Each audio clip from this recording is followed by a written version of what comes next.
My mother didn't lower her voice. She set her spoon down, looked straight at me, and said, "Your sister is coming with her 2 kids to live here. You need to leave. You parasite." The word hit the table harder than the dish she pushed away. I blinked once. "You're joking, right?" She actually laughed. "No, I'm serious." Henry didn't look up. The light above us flickered as if it understood something I didn't. My father's chair stayed empty. My place in that house vanished with it. I didn't argue. I didn't break. I just sat there, my hand cooling against the glass, already planning the silence that would come next. The first time I understood what place meant in my family, I was 9. Ivy spilled a picture of juice across the living room carpet, a bright stain blooming into the fibers, and before the liquid even stopped spreading, my mother's voice cut through the air. "Elena, get towels." Ivy stood behind her, dry and clean, fingers tucked behind her back. I cleaned until my arms ached. No one said thank you. That was the pattern, my labor, her innocence. It didn't bother me at first. Kids don't name their roles. They just live inside them. But the years sharpened the edges. Ivy grew into the girl who wandered, collected crises, returned only when applause or comfort awaited her. I became the one who stayed quiet, steady, useful, the daughter who filled in the gaps so others never had to notice them. When my father got sick, the pattern hardened. I learned how to heat soup without waking him, how to fold laundry in the dim hallway so the machine didn't disturb his rest. Ivy called sometimes, promising visits that rarely became real. When he died, she arrived just long enough to cry into our mother's shoulder and leave again before the casserole dishes cooled. I stayed, not out of duty, though that word followed me, but because silence had already shaped itself around my days. My mother drifted through the house like a loose thread, fragile in ways she wouldn't speak aloud, and I filled the spaces beside her. I drove her to appointments, handled bills, cooked meals, sorted medications. I told myself it was temporary, that grief needed scaffolding. Months turned into 3 years. In that time, the house grew smaller around us. The yellow kitchen light always hummed faintly, the one above the sink flickering most evenings. The wooden cabinet door never closed quite right since the hinge came loose. I fixed the mundane things without being asked, the kind of maintenance no one sees until it stops happening. My mother noticed only when Ivy called. Those were the rare nights when the old phone rang in a burst and her voice brightened in a way it never did for me. She would close her bedroom door, and I would hear the soft rhythm of her laughter in the hallway. Afterward, she returned lighter, restless, almost moving items around the house, as if preparing for a visit. She never confirmed. Once I found my childhood photo album stacked in the garage, its pages slightly warped from the cold. She didn't remember putting it there. Still, I told myself I was imagining things. Families bend under grief. They reshape themselves unevenly. My job was to help steady the weight. What I remember most from those years isn't the exhaustion, it's the quiet moments. The 2 of us eating soup at the kitchen counter with only half the lights on. The ones we kept dim because bright light made her headaches worse. She used to rest her hand on the table as if testing the room's temperature. Those evenings felt almost like peace. But patterns don't break by themselves. They simply deepen. When I came home early one afternoon and found her sorting through my dresser, folding my clothes into neat stacks, as if preparing them for somewhere else, I didn't ask why. She didn't offer a reason. The room smelled faintly of detergent and cold air. She looked at the empty space she'd made in the drawer, not at me. That was the day I would later think I learned my place was never really mine. It happened on a Wednesday evening, the kind of quiet night when the house usually settled into its familiar hum. I'd just come home from work, my tote still over my shoulder, the cold air clinging to my sleeves. My mother was standing at the counter with 2 mugs, steam curling between us. For a moment, I thought she'd waited for me. Then she spoke. "Ivy called," she said almost offhand. "She's moving back. She and the kids need a stable place." Her voice was calm, almost rehearsed. I set my keys down. The metal clicked against the tile. "Okay," I said slowly, waiting for the rest of the sentence. Something about rearranging rooms, making space something reasonable. But she didn't look at me when she continued. "She'll take your room." The words landed neatly without emphasis, like a small administrative note she'd forgotten to mention earlier. I felt the familiar pull of silence settle in my chest. "I'm still living here," I said, not loud, just factual. My mother finally turned toward me. Her expression didn't shift. "You're 33, Elena. It's time you started your own life. Ivy can't manage 2 kids alone. They need this house more than you do." There was no malice in her tone, just the easy certainty of someone stating a rule she assumed I already knew. But something inside me tilted as if part of the floor had quietly lowered. You're joking, right? I heard myself say. The words came out softer than I intended, almost a breath. She laughed, not cruelly, not loudly, just dismissively. No, I'm serious. The mug in her hand clinked lightly against the counter, a sound too sharp for the quiet room. Henry walked in from the hallway, glancing between us before nodding at her decision, as if it had been his all along. No one looked at my face. No one waited for my reaction. In that instant, the years folded into themselves, the phone calls behind closed doors, the shifting of my belongings. The brochures left out on the table, the quiet sorting of drawers, none of it accidental, all of it pointing here. I stood still, my hand flat against the cool counter, breathing once to steady the weight in my ribs. I see was all I said, and that was when the part of me that had spent a lifetime accommodating finally stopped moving. I didn't pack that night. I didn't slam doors or demand explanations. I did what I'd always done in this house, moved quietly.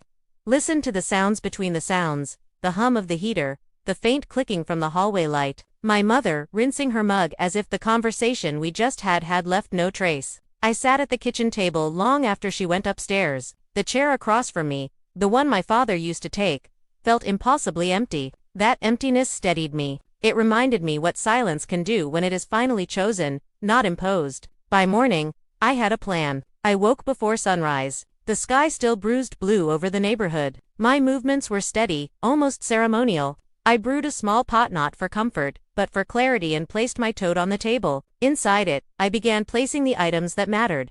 My identification. The payments I'd managed for the house over 3 years. The bills I'd covered. The records of repairs I'd paid for. Paper after paper. Each one a ledger of invisibility. At 6:12 a.m. I opened the laptop in the dim light and logged into the shared account my mother and I used for household expenses. My fingers didn't tremble, but something inside me did, something old, something tired. The numbers appeared slowly, loading line by line, until I saw the irregular withdrawal again. Money gone without a word. Not the amount itself, but the assumption behind it that what I earned was hers to rearrange. I exhaled once, a long, level breath. Then I opened a new bank account at a different institution with a few clicks. The transfer of my remaining savings was quiet, almost gentle, a simple shift of digital decimals. But it felt like a door closing softly behind me. By 7, the house had woken. I heard Henry's footsteps in the hallway, the 2 loud clearings of his throat he always did before entering a room. I didn't greet him. Instead, I stood at the counter, sorting receipts into folders. He watched me for a moment, then walked past without asking what I was doing. That indifference helped more than he knew. It confirmed how invisible I'd become, and how easy leaving could be when no one was looking at me to begin with. Before leaving for work, I took a slow walk through the house. I wasn't nostalgic. I wasn't sad. I was gathering data, scanning the space the way I scanned spreadsheets, the loose cabinet hinge, the draft near the back door, the stack of mail on the console table addressed mostly to me, all the tiny tasks that had kept this place functioning quietly, like a machine no one noticed running. I left them all where they were. At the office, I didn't speak about the night before. Instead, during lunch, I stepped outside into the crisp air and made a phone call to Adele. The attorney Mira had recommended months ago when she joked that I needed legal armor for the way my family operated. At the time, I'd laughed. Now, her number felt like a lifeline. Adele's voice was even, steady, careful with details. I told her the essentials. She asked sharp questions.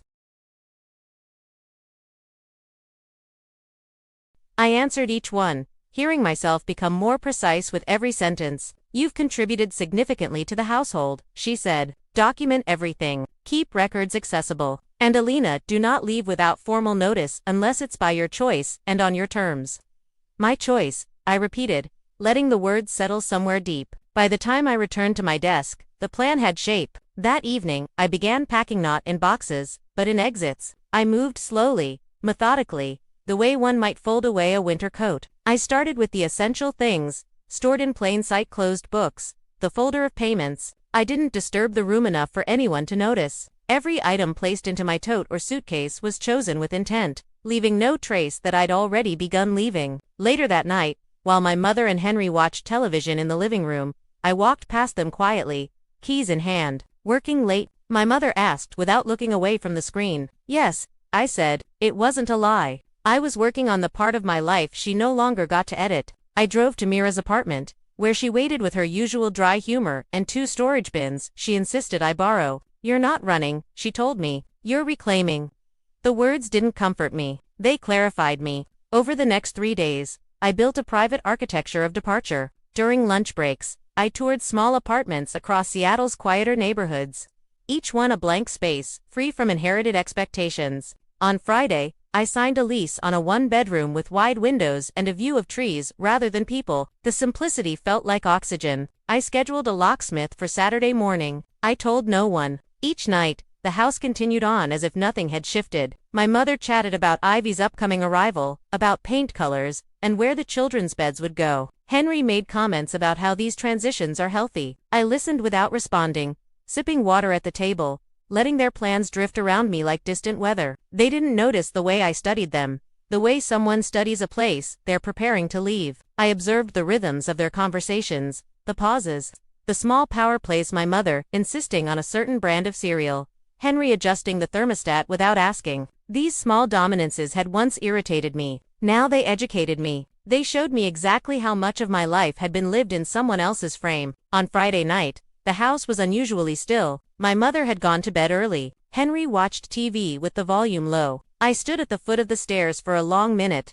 one hand on the rail. This had been my home for years. It had held my exhaustion, my caretaking, my quiet hopes that effort led to belonging. But belonging had never been part of the agreement, only usefulness. I went upstairs, packed the last tote, zipped it calmly, then placed it beside the door. No theatrics, no declarations, just completion. At dawn the next morning, the sky still pale, my mother left to pick up Ivy and the kids from the airport. I watched her car pull out of the driveway from my bedroom window, the brake lights blinking once before disappearing. When the street fell silent again, I exhaled. The house was finally mine to leave properly, and the first step of that departure was simple. I opened the front door, let the cold air fill the hallway, and waited for the locksmith to arrive. Tony the locksmith arrived exactly on time. The cold morning light caught the metal tools on his belt, each one glinting like a quiet decision. He didn't ask many questions, just confirmed the doors to be changed, nodded once, and set to work. The old locks came off with a dull scrape,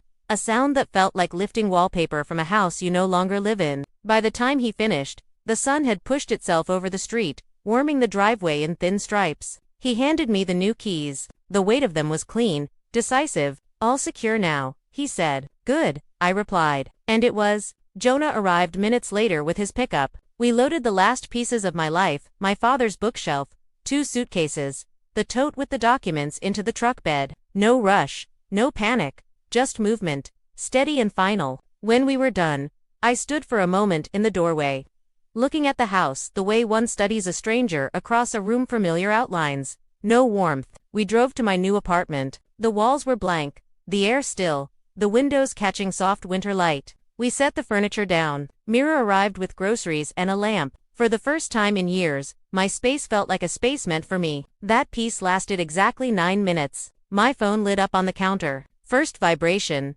then another, then an entire burst. Mom calling, mom calling, mom calling. Then a text. Why aren't you opening the door? The key isn't working. What did you do? Another call. Then a third. I didn't answer. The apartment's quiet absorbed the noise like it was protecting me. When I finally drove back to the house, I parked across the street. Their suitcases were piled on the porch. Ivy was pacing, her kids sitting on the steps, shivering. Henry kept trying the handle, jiggling it harder every time. My mother's voice rose in short, frantic bursts. Panic had pulled all elegance from her posture. When she saw me walking up, the relief in her eyes lasted only a second before anger overtook it. Elena, open this door now. I stopped at the bottom of the steps. It's no longer my responsibility. What does that mean? Ivy snapped, crossing her arms as if the scene on the porch were somehow my fault. I held up the folder: payments, bills, contributions, every record of the years I'd kept the house running while they were absent. This outlines everything I've managed, and everything I'm owed. You'll find a written notice inside. I'm no longer living here, and I'm no longer maintaining anything. You can't just change the locks, Henry barked. I can, I said simply, and I did.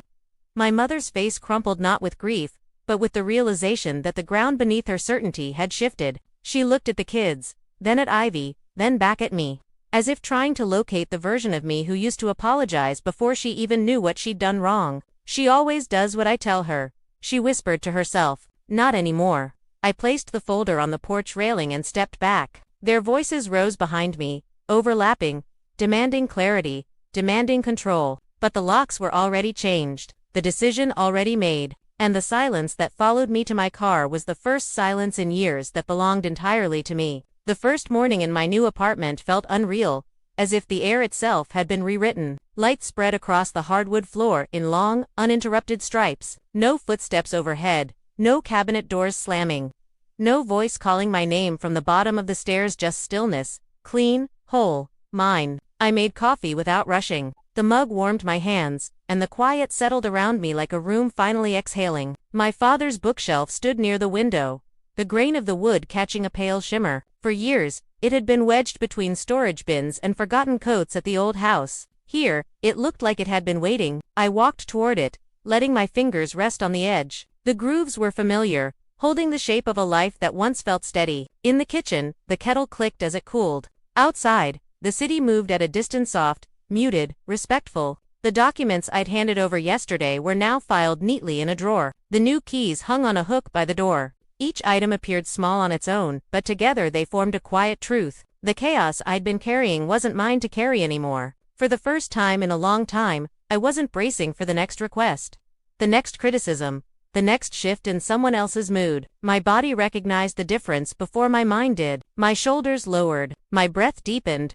the knot beneath my ribs loosened, then dissolved. I stepped onto the balcony, letting the cold morning air move across my face. Cars hummed far below. A single plant on the railing leaned toward the light. Nothing dramatic had happened, no grand apology, no dramatic confrontation, no sudden reunion, just space. And in that space, a life that finally had room to begin. Some doors close with a slam, others with a turn of a key. But the ones that matter most are the doors you learn to close quietly, on expectations, on patterns, on the version of yourself that stayed too long in rooms that never made space for you. Walking away wasn't punishment. It was clarity, a boundary drawn not in anger, but in steadiness. And in the stillness that followed, I finally heard something I'd missed for years, my own life unfolding without permission.